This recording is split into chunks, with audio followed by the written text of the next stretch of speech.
없습니다. 네. 그게 왜 그러냐면 지금 태안에 발전소 가보시면 거의 저탄장이라고 옛날에 그 석탄 쌓아놓은 데가 있어요. 그 석탄도 가만 냅두면 불이 붙거든요. 계속 물 뿌려주고 그러고 바람 불면 그 탄재 날리고 그래가지고 그냥 문제가 되니까는 요즘 거기에다가 거대한 피라미드처럼 해가지고 뚜껑 씌워놨어요. 지금 가보시면 있는데 그게 사업비가 1,000억 단위입니다. 어마어마하게 비싸요. 그렇기 때문에 아까 보여드렸지만 이게 철골로 이렇게 해가지고 씌워놔야 된다고 그랬잖아요. 근데 그걸 씌우면 채산이 안 맞아요. 그래서 그렇게 하려고 하면은 아마 일반 사기업이나 이쪽에서는 불가능하고요. 뭐 국비라든가 이런 걸로 해야 되겠죠. 그럼 외국의 사례들은 외국의 사례요? 도움으로 해도 문제가 되면, 그러니까 아까 말씀드린 것처럼 도움으로 해도 사실은 큰 문제는 안 됩니다. 관리만 잘 된다 그러면 눈이 오기 전에 뜨뜻한 바람도 주고요. 그리고 여름 겨울 여름 태풍 올라오기 전에 미리 환기 한번 싹 다 시켜주고요. 근데 필터하고 이런 비용들이 많이 들어가요. 그것만 잘해주면 되는데 사기업에서는 그거 하기가 좀 애매하다는 거죠. 그래서 국내에서도 지금 에어돔이 많이 있긴 있는데 실제로 이렇게 사고 나는 데들은 그렇게 많이 없어요. 사고 나는 데들은 거의 대부분 어떻게 보면 저런 사기업들 뭐 이런 데들이나 아니면 사기업들 중에서도 영세기업들 이런 데들이 사고 많이 나고요. 그리고 대기업 같은 경우에는 저런 에어돔 혹시 여기 기억나시는 분들 계신지 모르겠는데 현대지철 안에서도 에어돔이 있었어요. 당진 옛날에 여기 서해대교 넘어오다 보면은 크게 보였어요. 허옇게. 사고 안 났거든요. 왜 사고가 안 나냐면 관리만 잘 해주면 상관없습니다. 근데 문제는 관리를 안 해주기 때문이에요. 그리고 그 업체에서 관리를 못하면 지자체에서 그거를 관리를 해야 되거든요. 사실은 자발적 협약이라고 그래가지고 대기업들은 전부 저기를 합니다. 정부나 이쪽하고 야 관리 감독 내가 알아서 할 테니까 자발적으로 할 테니까 신경 꺼. 정부는 그래서 정부에서는 관리 감독을 안 해요. 대신 사고가 나면 크게 책임을 묻습니다. 그래서 현대제철이라든가 이런 것도 아니면 뭐 다른 지자체에서도 에어돔을 하는 경우가 많이 있는데 관리를 사고 나면 자기 책임이 더 가중이 되기 때문에 굉장히 잘하고요. 중소기업이라든가 이런 데에서 운영하는 데들은 지자체에서 계속 가서 관리 감독을 잘하면 사실은 문제는 없습니다. 근데 거의 대부분 저런 지금 여기 나오는 게 삼척도계거든요. 삼척도계, 제천, 경주 이런 데서 사고가 나요. 실제로 제일 많이 이게 에어돔이라든가 이런 거 제일 많이 쓴 데가 어디냐면 창원, 울산 뭐 이런 데 여수 이런 데서 많이 쓰거든요. 이런 데 사고 안 납니다. 왜? 대기업이 하거나 아니면 지자체 경험이 많기 때문에 관리 감독이 제대로 되는 거예요. 저도 서산에서 만약에 여기 오토밸리에다가 에어돔 형태로 간다 그러면 아마 업체 자율로 맡기면 굉장히 어려울 겁니다.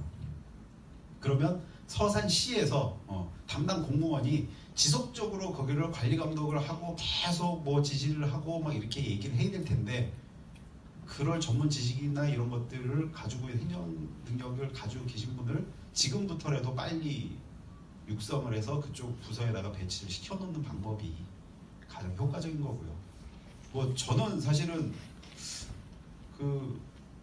사업 면허를 취소를 한다, 아니면 뭐 사업 규모를 축소를 한다, 아니면 뭐 관리 감독을 철저히 한다, 여러 가지 방안 중에서 어떤 게 좋을지는 모르겠습니다. 사실은 저는 제가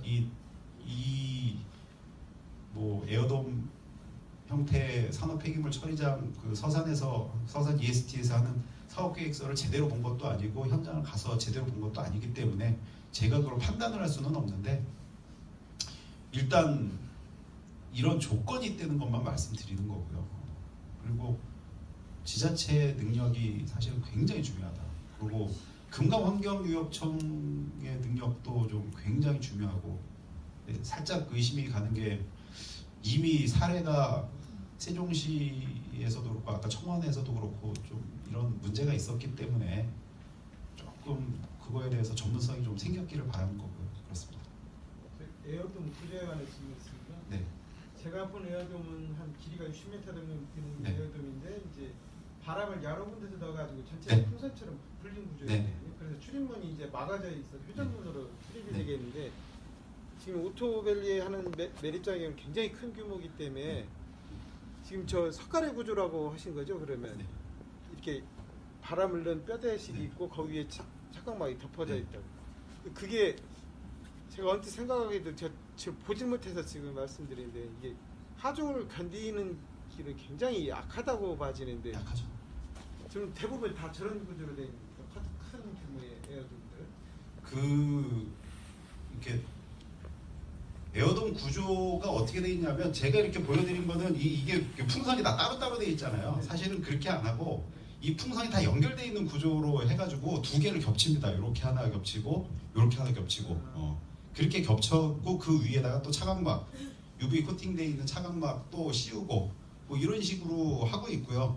그리고 중간에 이 에어돔을 하는 가장 큰 이유가 중간에 기둥이라든가 볼을 안 세우려고 하는 거거든요. 그래서 양쪽 끝에만 볼트로 고정을 해 놓습니다. 근데 사실은 가장 취약한 부분이 사실은 그 볼트로 고정되어 있는 그 부분이거든요. 그 부분에서 제일 많이 터지고요. 또 한 가지는 이 풍선이 구조로 되어 있는 데다가 아까 말씀하신 것처럼 공기를 불어넣는 장비를 쫙 사방에다가 이렇게 달아놔요. 그래가지고 바람이 불거나 그러면 공기 압을 좀 낮추고요. 이게 좀 이렇게 공기 하면은 이제 한쪽으로 압이 높아질 수 있기 때문에 줄이고 뭐 이렇게 또 해가 뜨겁거나 그래도 좀 낮추고 이거를 계속 조절을 해야 되거든요.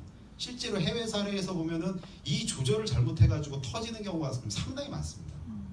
그래서 에어돔 같은 경우에는 간편하고 저렴하고 하긴 하지만 관리가 좀 상당히 힘듭니다. 그래서 전문 업체들이 굉장히 중요하고요. 사례 중에 하나는 저런 것도 있습니다. 미국의 미국의 미식 축구는 미국에서 이건 뭐 우리나라 프로야구보다 훨씬 더 인기 있는 스포츠잖아요. 돈도 굉장히 많이 쓰고. 근데 거기에 메인 스타디움이 에어돔으로 되어 있다 무너지는 케이스도 있습니다. 그만큼 돈 많이 들이고 관리 잘한다고 그래가지고 유지를 할 수 있는 거는 아니고요.